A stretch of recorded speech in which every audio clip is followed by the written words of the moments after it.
Okay, so here we are. Hi, everyone. I have with me today Godwin Mamio. He's from a very passionate set of Zimbabwe cricket fans who have just been traveling all the way from Zimbabwe to Sri Lanka for the T20 World Cup, and they're attracting a lot of attention and goodwill with fans. Fans are just loving seeing the bond between Zimbabwe fans and the Zimbabwe players, and that's a very rare thing coming from India to see the players and the fans interact. But yes, that's just me trying to observe. But welcome, Godwin, to the show. Thank you very much. Thank you very much, Kartik. Look, it's a pleasure being on the show, and it was a great time in Sri Lanka. We enjoyed it a lot. The people were lovely. They were great. They gave us such an amazing time. Such an amazing. Outside of the cricket, the people were also amazing, man. But yeah, thanks for having me on the show. Right, I was going to go in some kind of sequential order to for fans who are on this, who are listening to this podcast on Twitter or on YouTube. A little bit of your history. So, could you talk to us a little bit about how did you get into cricket, and what's your connection with cricket? How did it start? So my relationship with cricket starts back in 1999, to be precise. That's where a real relationship began. And 1999, if you remember, was the era that had a team with Andy Flower, the Neil Johnsons, Murray Goodwins, Endo Brandes. It was a really good team. And being a youngster back then, coming from school and watching these guys winning, just put something into me. Like I want to get involved in this sport. I want to be a part of this sport. So yeah, we'll come from school, get there. There were no cartoons, obviously, because the TV had to put cricket. So we're forced to watch cricket, and that's when the love began, for me and my young brother, actually. And from there on, we started playing in the backyard. Um, Playing in the backyard, and we ended up going to a club very close to where we lived, and played a lot of club cricket. I then proceeded. We played all under 19s age groups, basically age groups from under 16s, under 19s, for Matabeleland, which is also known as Tuskers now. I went on to play for Tuskers B, um, which is a franchise here in Zimbabwe. Um, and then from there, I then decided I was going to go to university. Um, and I went and studied accounting in Bulawayo at a university called National University of Science and Technology. Um, but my love never faded. My love never really faded. And even though I cannot add value as a player or as an admin, I believe I can add value as a fan, because I believe that cricket is made out of three units: that mean, um, the players, which I believe are the assets, and the fans, which I will call the working capital. So I decided being a fan is what I do. I love the game, so I will be a fan. I'll support the boys in everything they do. That is so nice, and I think that that's so valid that you're also part of the stakeholder ecosystem. And interestingly, while you mentioned Matebe Land, I remember Neil Johnson used to play for that province, right? So he did play for there. His streak also played there. If you remember his streak, yes, he actually kept it. Yes. He was born and bred in Matabeleland history. So I think he from Matabeleland, he's the biggest product, along with Henry Olonga. If you Right. remember him also, yeah. Of course, Pumelelo as an Mbamwa. Indian fan, I would never forget Henry Olonga, Oh yes, you're because right. May 19th, 1999, we lost that game to Zimbabwe, and that Yeah, basically cut our semi-final chances. Yeah, we'd exactly. never forget. Indian fans are never forgetting Henry Olonga. Yeah, no, I remember that too. I remember that. So him, Pumelelo Mbangwa, he's now very popular with commentary. They're all Right, from down in Matabeleland. They all play for Matabeleland. Interestingly, in the past, Matabeleland had a lot of bowlers coming through from there. It was lots of bowlers. right, Yeah. right. And yes, I of course, as a fan, that were the glory years of Zimbabwe. In fact, when Zimbabwe made the Super Six that year, with the highest amount of points, I think they beat South Africa and they also beat India. So they went in with, like, they could carry forward points, and they had 4 points even before the Super Six game started. Unfortunate that, in fact, I remember when the Zimbabwe Pakistan game was on, I was secretly hoping Zimbabwe would win and Yeah. push Pakistan off. and then Saklan Mushtaq took a hat trick. And I think, yes, that was a little different. And even Neil Johnson's 100 in that World Cup against Australia was a nice chase at Lords, but unfortunately Zimbabwe couldn't put it through. But yes, I have memories of that team, being like one of the greatest Zimbabwean teams. And but that is a question for debate, which is coming up later. As that's something I want to ask you in terms of which teams were better. But having played for Tuskers, the B side, and you've seen, your brother also lead at the youth level. How does it feel to watch this current generation achieve whatever they've now done on the world stage? Look, for me, it's very personal for me. Um, and I'm a person like you said. I've seen the system from the inside. I've seen it as a player. I've seen it with my young brother playing. I've now seen it as a fan as well. So I've seen it from inside and outside, and I know how much work has been put in by the players themselves. I know how much passion, how much hat the fans have gone through in the past, but all that has culminated to that performance that they're putting out there, and it just tells you that when you focus on something long enough and have a plan and stick to the plan, it all comes together and creates something very beautiful. And right now, as we sit here now, and we have players that believe, we have fans that believe, it just makes Zimbabwe such a dangerous team. And I'm so excited to see what exactly they're going to bring us in the Super 8. Oh yes, I'm also expecting and waiting. I'm in fact traveling for two of Zimbabwe's games.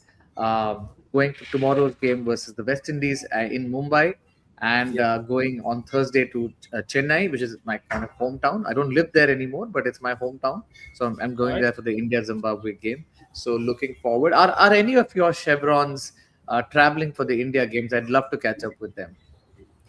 Look, I'm pretty sure there are some people that will be there, and hopefully a couple others will come through to the Chennai game. Definitely not the West Indies one. Right. Yeah, So yeah, if someone's there, I'm happy to take them around, buy them lunch, take them, show them the city, because these are places that I as a traveler, I also travel for cricket matches with a fan group that I have. It's called the Long Rope Army, and we travel yeah, together for cricket games together. So I understand the passion where the passion space where you're coming from. So happy to host fellow travelers who are watching cricket. So I will maybe get in touch with you in case you know somebody, and I'm happy to show them around. But perfect. moving back to your own profile, you mentioned that you were a youngster during the 2003 World Cup at home, where I think there were some games in Bulawayo as well as in Harare, I'm guessing. How does the atmosphere now of being a traveling fan in Sri Lanka in 2026 compared to those early memories of your first World Cup at home? And that was Look, the I ODI think that World Cup. This is a, yeah. yeah. So there are a lot of similarities and also differences. Obviously, back in 2003, I was a youngster watching my heroes, watching people that I wanted to become as I grew up. The likes of Olonga that I mentioned, Andy Blignett. I remember him in that one. So for me, then it was a young man with lots of dreams and watching my heroes play. And fast forward to 2026, I'm here. I'm still supporting the boys, but this time I'm singing for them. I'm traveling with them. And the atmosphere, for me, particularly the Sri Lankan game, was amazing. I must say, it was amazing. I am not sure how many people were there, but that is in excess of 15, 20,000, I'm pretty sure, in that stadium. And the noise that was there was just amazing at some points. It was deafening. And to have all those fans in there and be a small group of fans and still be appreciated by all those people. There were times where we'll be singing Zimbabwe songs and they'll sing along to to what they think we're singing. So it was beautiful. It was absolutely amazing. The atmosphere there was great. So to compare with 2003, it was also packed. There were lots of people watching. But back then I was a youngster that just wanted to watch my heroes. This time I was there singing and chanting for the boys. All right. So did you like the papare bands in Sri Lanka, the music that they made? Oh yes, I did. And I was there. I'm thinking, are there three bands here? And indeed, there were three corners. At some point it was just deafening, but it was great. It was great seeing how they have also managed to bring the bands together to create an atmosphere. And as we travel as fans as well, I think those are some of the things that we learn, and hopefully we bring back home. It's always good to take the great things from other people's cultures, and use them in your own. And that's one thing I think that we've taken back home. Right, right. That's so nice to hear. But on your whole traveling experience, you've spoken about the sacrifice and steep costs of traveling for this World Cup. At what specific moment during the win against Australia did you realize that, man, this is worth every penny? For me, I think it was that Ryan Bell delivery that dismissed Glenn Maxwell. Right there, that moment is when, for one, I started believing. When Renshaw and Maxwell were batting, I was like, oh my goodness, this is not going. And we all know the world knows what Maxwell can do, you know. Right. So at that moment, I started believing. And with each and every ball after that, the belief just grew, and you realize what you're about to experience. Right. Zimbabwe beating Australia in Sri Lanka at a World Cup. That is not something that too many people can say have experienced. So at that moment, you realize this has been worth every penny. Absolutely. It must have been a great feeling. I remember myself, I was driving on a highway, and as soon as I saw the score was 25 for 3, I stopped the car. I was just trying to wait. And I was also waiting for Maxwell to get out because I know how much of a pain Maxwell was, because we've seen Yeah. that game in Wankhede where he had that double hundred after being Yes. 91%. Yes.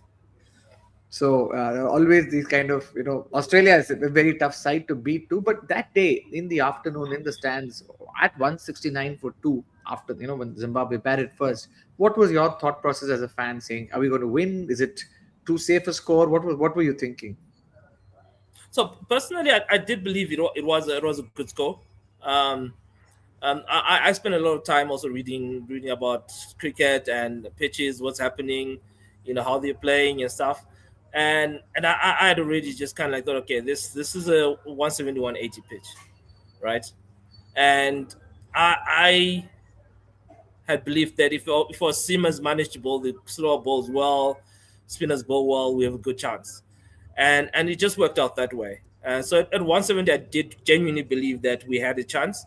It was a good enough score to create a game, and then that power play spell when Blessing Zarabani and Brad Evans tore through the top order, that then just my belief just grew. Obviously, there was that patch with Renshaw and Maxwell, but I think as a whole, for most of that game, I did believe we had a very, very good chance of winning. Oh, that's a lovely feeling to for any side, because Australia has always been the dominant side all along. Yeah, As an Indian fan, I have so many scars whenever it comes to facing Australia in a game where we're about to win and Australia goes and wins it. So I can understand where you're coming from. Uh, yeah. as a prominent voice in the Castle Corner movement, what has been the most surprising reaction from the local Sri Lankan fans? Because you guys have endless songs and energy, so does Sri Lanka. So what has been their reaction from the Sri Lankan fans? So I think initially, it struck us as they looked at us like, what are these people doing? You know, Okay. because obviously we get there, we're running around, we're dancing and everything. So I think the initial reactions were, what are they doing? And if you realize the Oman game, it was very few of us. Right. Uh, we move on to that Australia game. There were a few more numbers. It kept growing. It was like a dung ball going down the hill. It just kept taking a bit of this and that on and growing. But as the tournament went on, I think they began to realize, okay, this is how these guys support the team. This is how they celebrate, and with a lot of other fans joining in, Sri Lankan fans, Irish fans, Australian fans, joining us as we sang and danced. So I think it then became more of a really uniting aspect. So I tell you, I made lots of friends, Sri Lankan friends, Bangladeshi friends, different people that were there in those stadiums. Right. So the end reaction really was one where they embraced us, they they joined us in singing and celebrating the team's victory. And interestingly, even after Sri Lanka lost, At the moment, I was like, okay, it's not in every stadium you've got thousands of people and they've lost. Right. You're thinking, okay, are we okay? Yeah, we're safe. But they all came. Congratulations! It was hugs, pictures. It was really beautiful, and I appreciate the Sri Lankan fans.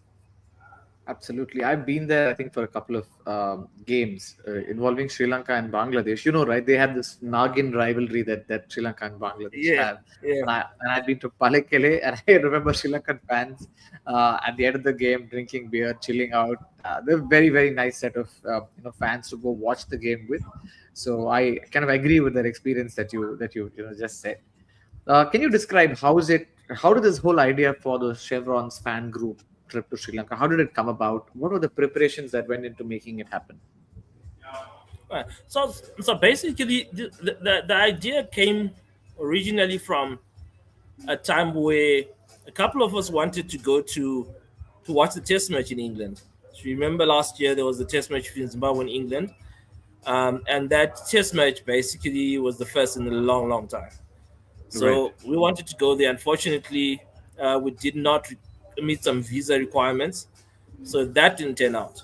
So when that didn't happen, we're like, wait, if we wanted to do this, why not Go for the World Cup. travel and watch cricket somewhere else? So obviously Zimbabwe was still going through the qualifiers then, but we had a lot of Mhm. belief that uh, we can make it through because we had seen what this team was capable of. So we just started planning slowly. Um, Other guys were like, "Oh no, I want to do this. I want to do this. I want to do this too." So we ended up at some point to about 8, 9 that wanted to do it. Others fell off the way, obviously for certain constraints, financial, some because of work. So we ended up as five. We just gave each other roles. You're going to organize the transport. You're going to organize the accommodation. Because you also don't want to leave everything on one person's Right. shoulder. So that made it a lot easier in terms of planning. And we just gave each other targets that by this date, you're going to give us this much to pay for this much to pay for that. And at the end, about a week before Zimbabwe started playing, that's when it all came together. All came together. We all smiles, started packing our bags, and we ended up in Sri Lanka. Wow, what a story! And in terms of when you say Zimbabwe is, I think, done now. What 13 games on the trot if you include the qualifiers? 13 straight games of playing games that they've not lost Oh this year.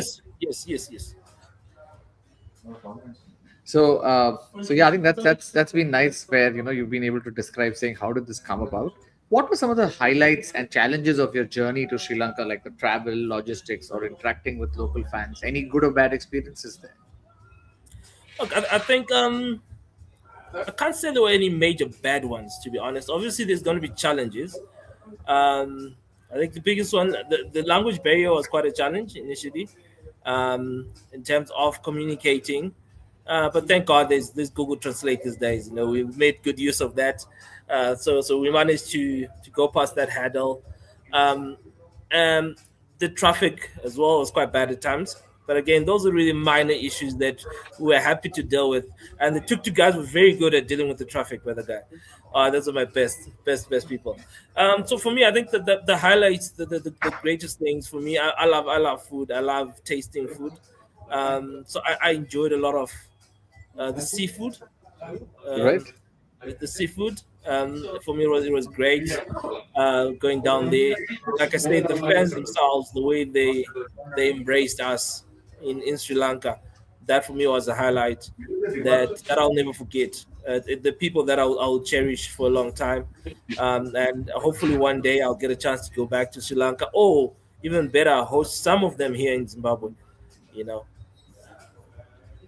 Sure, and that's the whole thing about bonhomie between traveling cricket fans. That it's so nice to see this come about.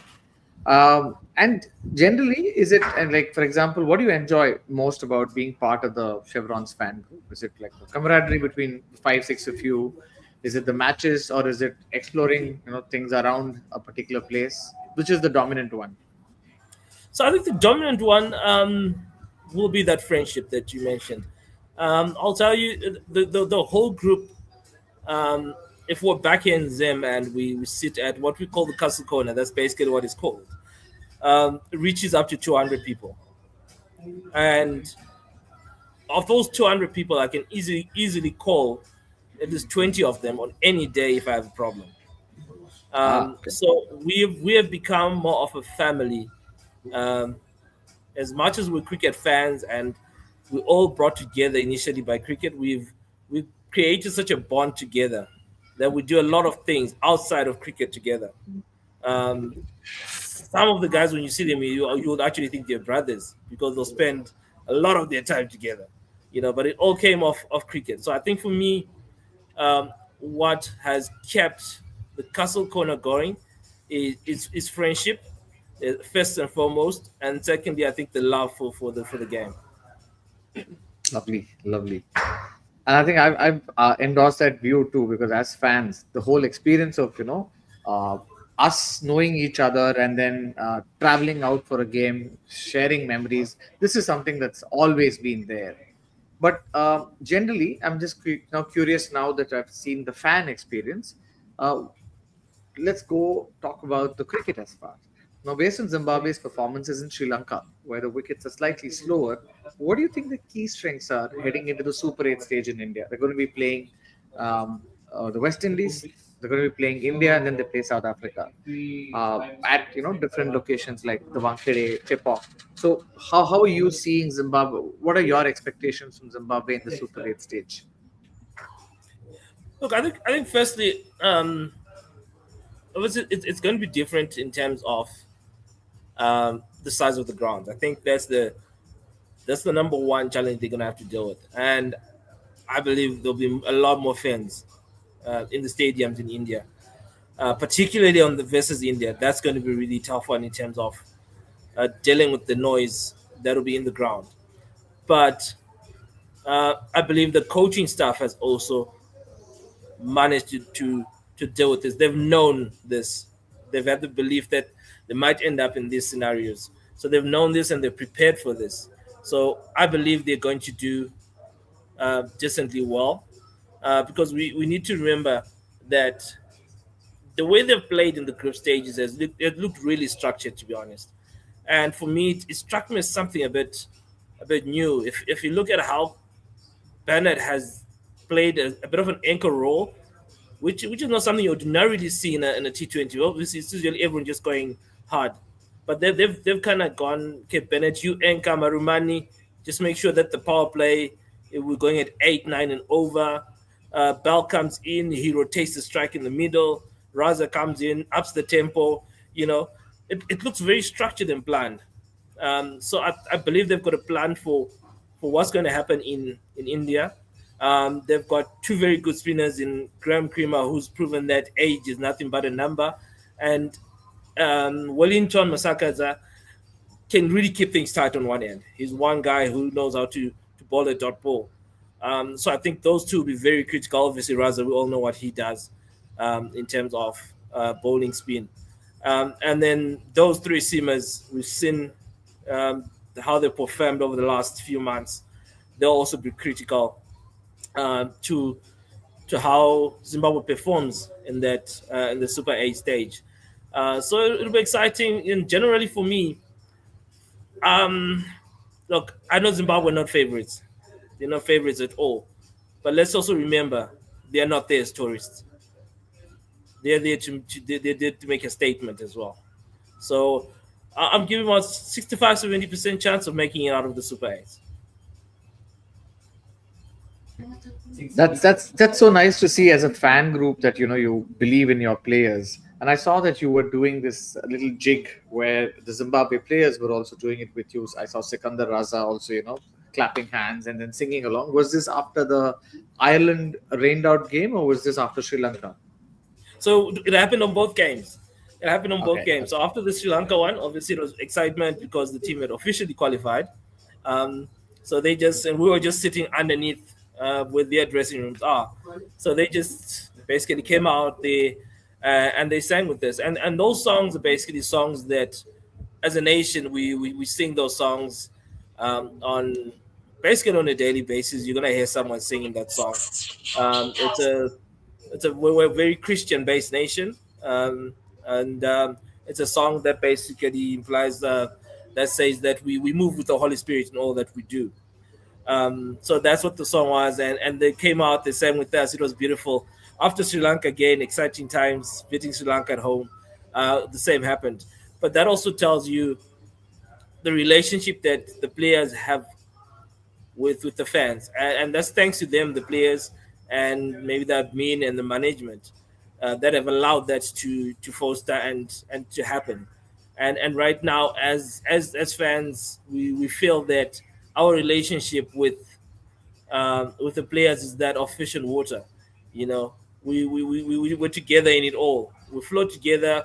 When we stop flowing, we're in it together as well. That is so beautiful because I've seen this even in Palakele when I had been there in 2023. I saw the Nepal team sitting with their cricketers, as in the fans and the cricketers sitting together and watching a game. This to me is watching this camaraderie between Zimbabwean fans and the cricketers. So beautiful. I don't get to do that in India. We are in cage stadiums, we're very far away from our stars. But to see that is beautiful. So how did that song and dance come about? Was it that fans started singing it and then the cricketers joined in? How did it transpire?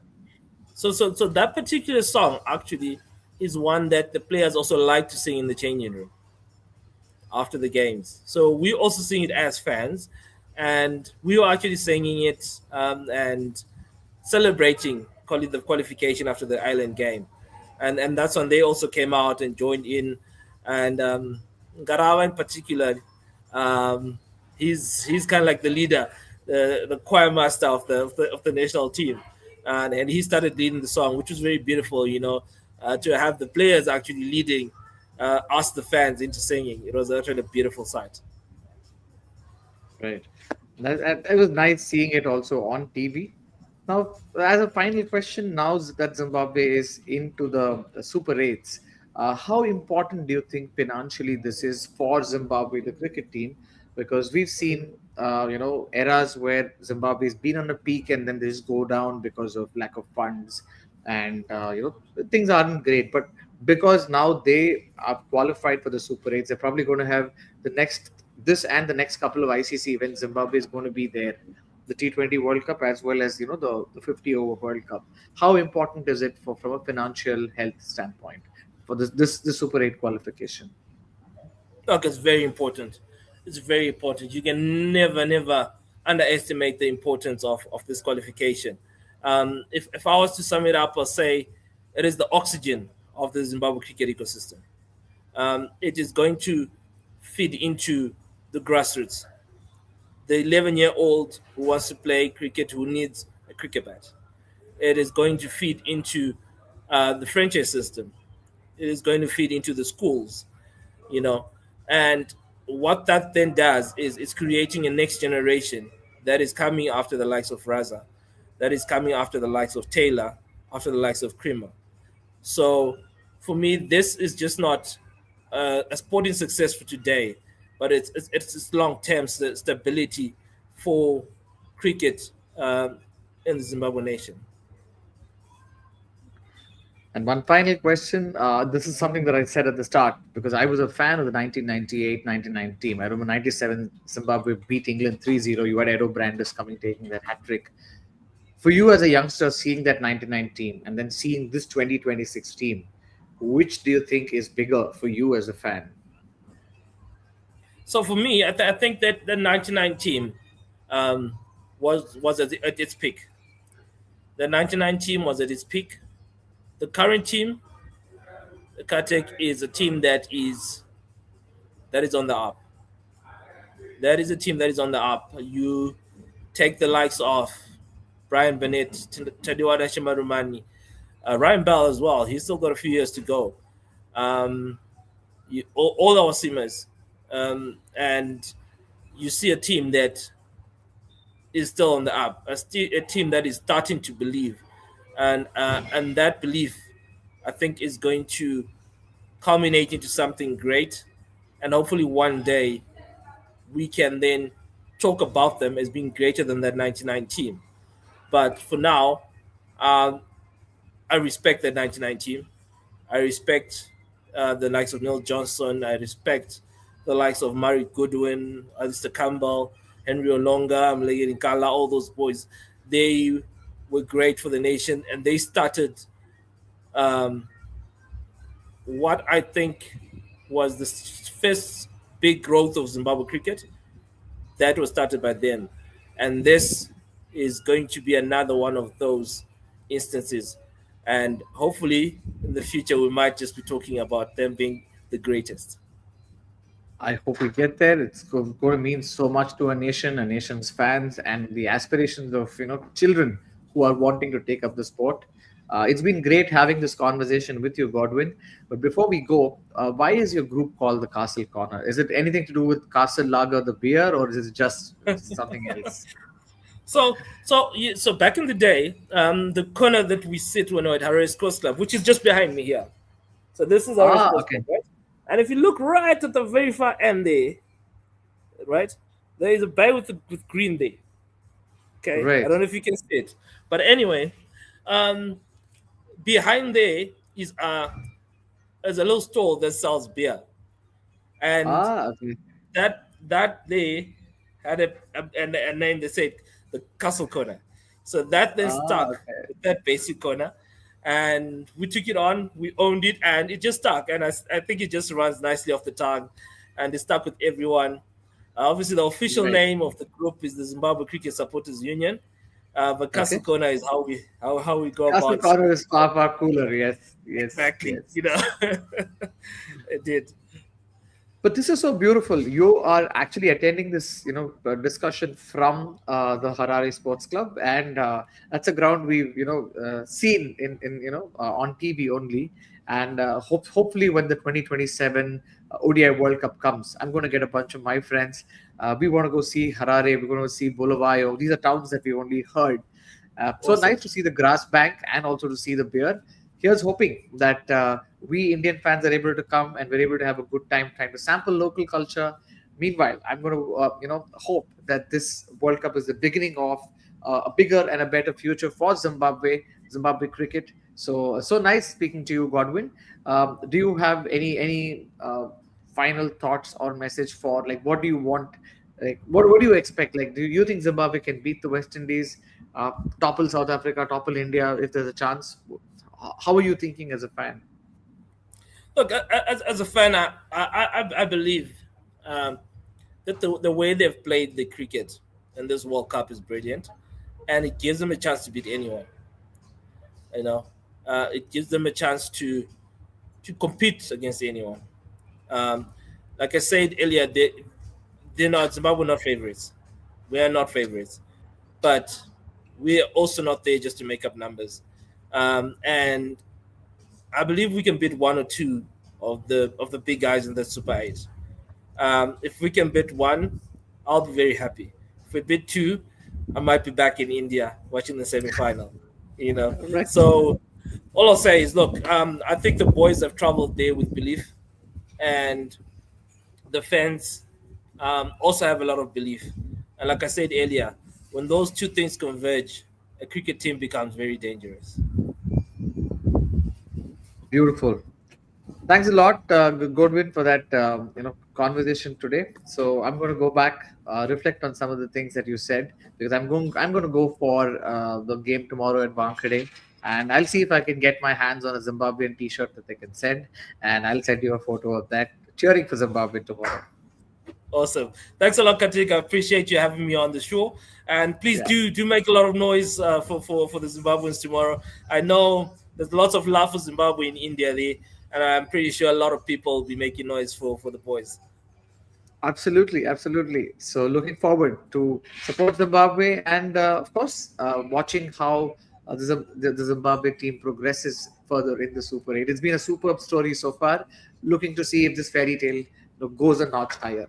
Till then, Indeed. for everybody who's tuned in, thanks a lot for the 20 odd people who've been on the live stream. Thanks a lot for your support. And yeah, we'll be back soon again. See you around then. Thanks, Godwin. It was fun having that conversation. All right. Cheers. See you around, man. Bye.